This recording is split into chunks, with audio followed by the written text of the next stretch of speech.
How do people afford to have so many kids in modern times?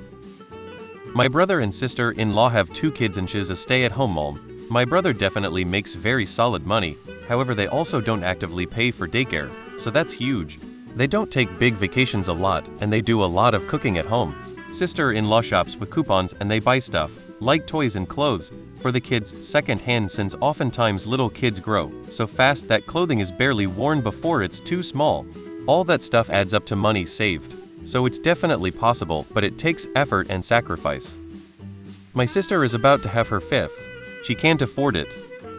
Getting pregnant is free. A lot of folks don't think twice about it. Culturally, for some people, it's a given. From there, it depends on your definition of afford. A lot of times they don't. The Duggars were barely feeding their family before they got the show on TLC and became famous.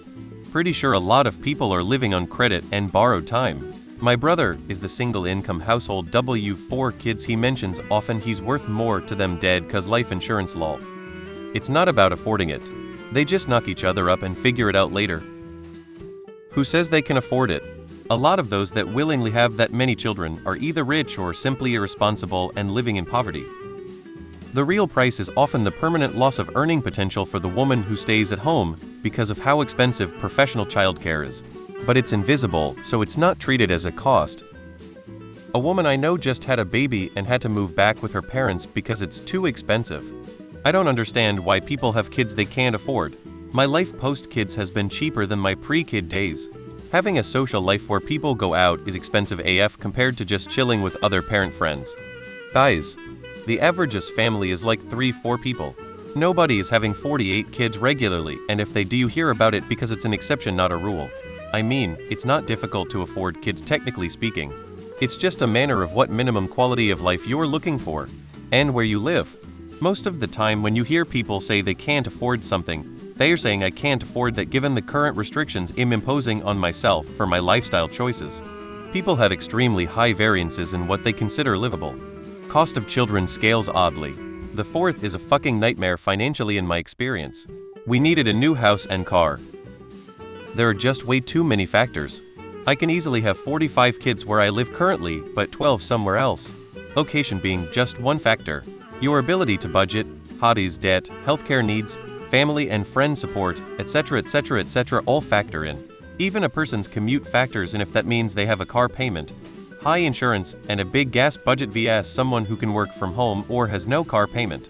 My SL hasn't bought a single item of clothing for her kids because she gets all our hand-me-downs. Someone who uses cloth diapers will have much lower costs than disposable diapers, etc.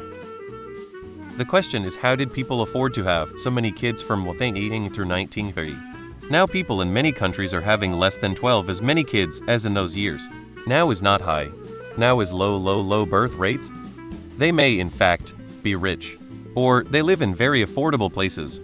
Or they have strategies that make childrearing cheaper, such as using family members as caregivers rather than paying for daycare, or only shopping at Costco and making inexpensive meals, etc.